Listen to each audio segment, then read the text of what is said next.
राधे राधे। आप सभी का स्वागत है मेरे चैनल में। आज हम बनाएंगे एकादशी के अवसर पर कांगणी से हलवा, आटे का नहीं, इसके पॉपकॉर्न का।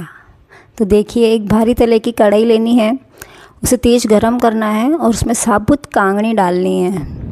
देखिए, आप इस तरह की साबुत कांगणी होगी वो आप इसे डालिए और कढ़ाई तेज़ गरम होनी चाहिए, नहीं तो कांगणी बाद में जल जाएगी, वो पॉपकॉर्न नहीं बनेंगे उसके। फिर एक आप कपड़े लीजिए और उसको ऐसे गोले में बना लीजिए और इस तरह से धीरे धीरे आहिस्ता हिलाते जाइए कपड़े से। कपड़ा कढ़ाई पर जोर लगा करके ना हिलाइए, हल्के हाथों से हिलाइएगा और धीरे धीरे जब कांगड़ी हल्की हल्की गर्म होएगी तो इसके पॉपकॉर्न फूटना शुरू हो जाएंगे, पॉपकॉर्न बनना शुरू हो जाएंगे। धीरे धीरे हल्के हल्के हाथों से आप ऐसे हिलाते जाइएगा। फिर देखिएगा आप इसके अभी कुछ ही देर में इसके पॉपकॉर्न बनना शुरू हो जाएंगे। फिर उस पॉपकॉर्न का हम हलवा बनाएंगे। इस हलवे की ये खासियत है कि इसमें आप चाहो तो घी डाल सकते हैं, वरना ये पूरी तरह से डाइट हलवा रह सकता है, क्योंकि इसमें आप गुड़ भी डाल सकते हैं, मिश्री भी डाल सकते हैं और चीनी पसंद करते हैं तो चीनी भी डाल सकते हैं, और चाहो तो 1 चम्मच आप घी भी डाल सकते हैं। ये देखिए, धीरे धीरे इसमें हल्के हल्के पॉपकॉर्न बनना शुरू हो गए हैं। जो वाइट दिख रहे हैं सफ़ेद रंग के, वो पॉपकॉर्न बन रहे हैं। इसे अपन आहिस्ता ऐसे हिलाते जाएंगे और इसके सारे पॉपकॉर्न बनना शुरू हो जाएंगे। इस तरह से हिलाएंगे हम, हल्के हल्के हाथों से हिलाना है आपको, ज़्यादा ज़ोर नहीं लगाना है।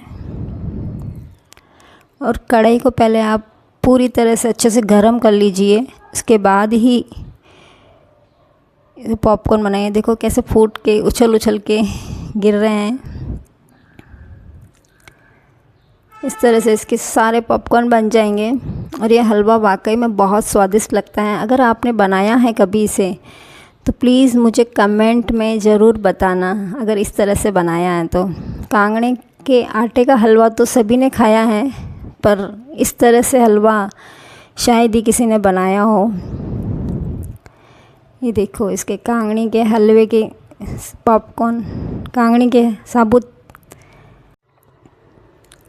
जब कांगड़ी के पॉपकॉर्न बन चुके हैं उसे हम अलग थाली में निकाल लेंगे। फिर हम और लेंगे एक बार और, फिर हम वापस हल्के हल्के हाथों से इसे बनाना शुरू करेंगे, क्योंकि कढ़ाई पहले ही बहुत गर्म है, तो फटाफट आपके पॉपकॉर्न बन जाएंगे कांगड़ी के। देखिए, अब देखो हल्के हल्के बनना शुरू हो गए हैं पॉपकॉर्न। इसी तरह से आप 2-3 बार, आपको जितना हलवा चाहिए उतना आप 2-3 बार लेके आप इसी तरह से पॉपकॉर्न बना करके अलग थाली में निकाल लीजिए। ये देखो, आहिस्ता आहिस्ता इसके सारे पॉपकॉर्न बनने लगे हैं, वाइट कलर के जो दिखाई दे रहे हैं। इस तरह से हम पॉपकॉर्न बना लेंगे। अगर किसी ने भी ऐसे बनाया हो हलवा तो प्लीज़ ज़रूर बताना मुझे, और स्वाद में भी कैसा लगता है ये भी बताना। बहुत आसान रेसिपी है, बहुत जल्दी बन जाता है ये, बहुत जल्दी, आटे के हलवे से भी ज़्यादा जल्दी बनता है ये।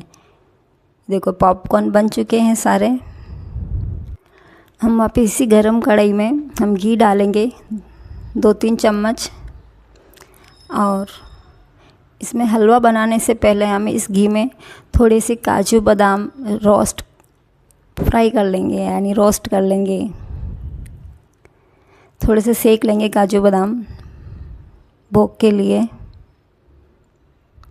घी हमारा पिघल चुका है।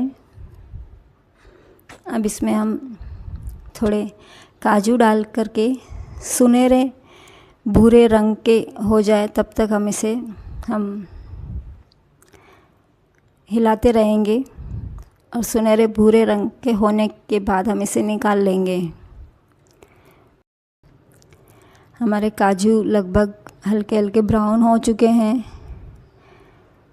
ये हम निकाल लेंगे अब एक प्लेट में।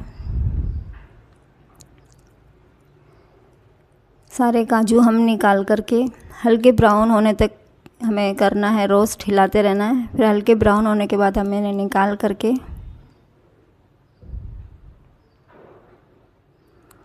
फिर हम इसी कढ़ाई में ये बचा हुआ जो घी दिखाई दे रहा है आपको, इसी में हम थोड़ी बादाम भी डालेंगे और बादाम को भी इसी तरह हम हल्की हल्की ब्राउन होने तक हम हिलाते रहेंगे। वैसे ये ब्राउन है, थोड़ी सी और बादाम और हल्की सी ये सुनहरी हो जाएगी, उसके बाद में हम इसे भी हम निकाल लेंगे। ये देखो हल्की हल्की सुनहरी हो चुकी है और इसे हम अब उसी काजू वाली प्लेट में निकाल लेंगे। बादाम फूट के इसका घी उछल रहा है क्योंकि ये सुनहरी हो चुकी है। निकली हुई प्लेट में काजू बादाम में हम थोड़ा सा नमक स्प्रिंकल करेंगे और थोड़ी सी काली मिर्च स्प्रिंकल करेंगे और इसे हम ठाकुर जी के भोग के लिए रख देंगे। देखिए कितने दिखने में अच्छे लग रहे हैं। आप इस तरह से बना सकते हैं। अब हम कढ़ाई लेंगे और इसमें लगभग हम 1 से 1.5 गिलास पानी डालेंगे उबलने के लिए। इस तरह की एक कढ़ाई लेनी है हमें, आप कोई सी भी कढ़ाई ले सकते हैं।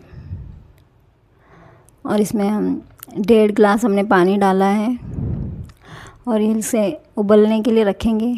थोड़ा उबल जाने के बाद जो हमने कांगड़ी के पॉपकॉर्न बनाए हैं इसे अब हम इसे पानी में डालेंगे। देखो कैसे अच्छे लग रहे हैं पॉपकॉर्न। अब इसे हम पानी में डालेंगे और हल्के हल्के से हिलाएंगे। ये इस तरह से हलवा इसका बनता है। ना ही इसे घी में सेकना पड़ता है, ना ही ज़्यादा टाइम लगता है। ये पॉपकॉर्न डलने के बाद इस तरह से ये दिखने लगते हैं पानी में और इसे हम हिलाएंगे। जब ये गाढ़ा हो जाएगा थोड़ा सा तो आप इसमें आप 1 चम्मच घी भी डाल सकते हैं गाढ़ा होने के बाद, या अभी भी डाल सकते हैं। देखिए अभी थोड़ी देर में ये गाढ़ी होने लगेगी, इसका पानी सोखने लगेगा। अब इसका पानी सोखने लगा है, लगभग हो गया है पूरा पानी इसमें ख़त्म। अब हम इसमें हल्का सा घी डालेंगे, शुद्ध गाय का देसी घी, जो कि मेरे पियर से आता है क्योंकि हमारे वहाँ पर गाय है। अब इसमें हमने हलवे में घी डाला है और थोड़ा सा हम हल्के हाथों से हिलाएंगे। ना ये हलवा ये चिपकता है और स्वाद में इतना बढ़िया लगता है कि आप भी अपने घर पे बना के हमें बताइएगा। अब हम इसमें थोड़ी सी चीनी डालेंगे। जिसको चीनी नहीं वो गुड़ भी डाल सकता है और मिश्री भी डाल सकते हैं। मुझे मीठा कम पसंद है तो मैंने चीनी थोड़ी सी डाली है। हमने इसमें चीनी डाली है। अब इसको चीनी जब तक पिघल नहीं जाती तब तक हम थोड़ा सा हिलाएंगे। चीनी फटाफट ही पिघल जाती है। इस तरह से ये बनता है कांगड़ी के पॉपकॉर्न का हलवा।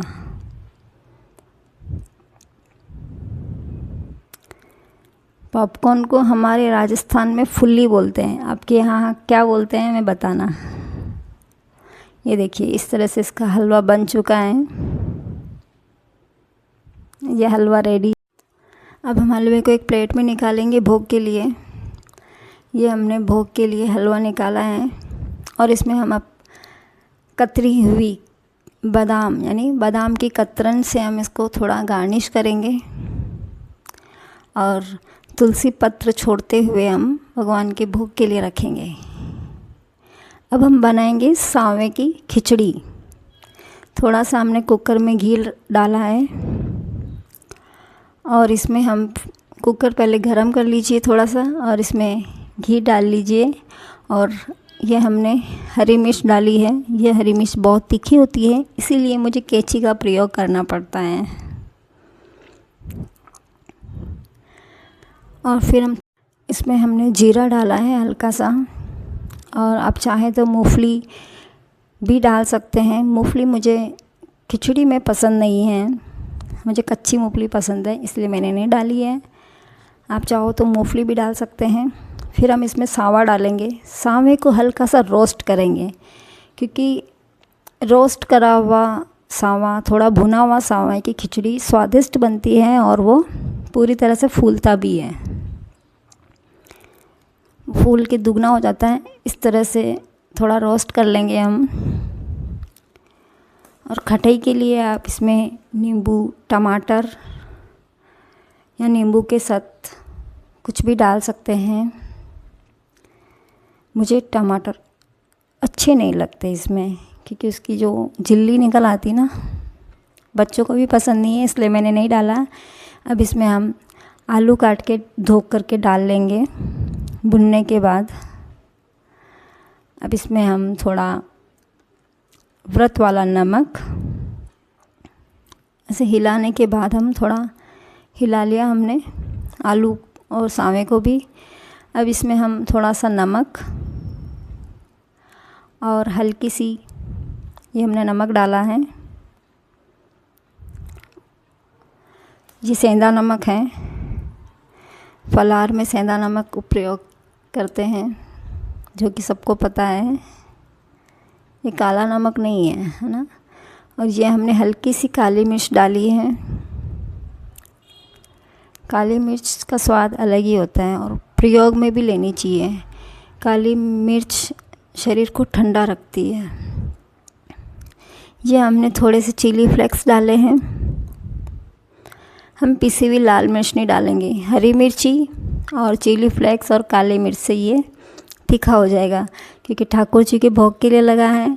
और इसे हमारे बच्चे, हमारे बाल गोपाल भी इसे खाएंगे, भोग लेंगे उनका, इसीलिए हम तीखा कम रखेंगे। फिर हम इसमें थोड़ा पानी डाल देंगे। 2 गिलास पानी के बाद हम इसे ढक्कन लगा देंगे इसके। 2 गिलास पानी डालेंगे हम। 2 गिलास पानी के बाद हम थोड़ा इसे ढक्कन लगा देंगे और 2 सीटी ले लेंगे। हमारी सीटी आ चुकी है और ये देखो कुछ ही देर बाद खिचड़ी बन चुकी है। ये हमारी फलाहार की खिचड़ी तैयार है। अब हम इसे एक प्लेट में निकाल लेंगे और भगवान के भोग के लिए हम रखेंगे। ये हमने इसे प्लेट में निकाल लिया है।